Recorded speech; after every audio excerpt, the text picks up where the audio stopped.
Fathers day के इस special मौका पर हमारी टीम ने आपके लिए एक छोटा सा पैगाम तैयार किया है।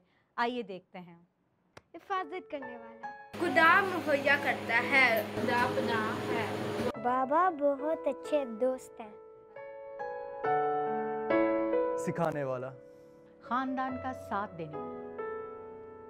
खुदा ने बाप को निगहबान और पासबान ठहराया है और गैर मशरूत मोहब्बत करने वाला बनाया है। तरबियत और तंबीह करने वाला, बाप मुहैया करने वाला, खुदा बाप रिहाई देने वाला, खुदा बाप अबदी जिंदगी देने वाला, कभी ना छोड़ने वाला।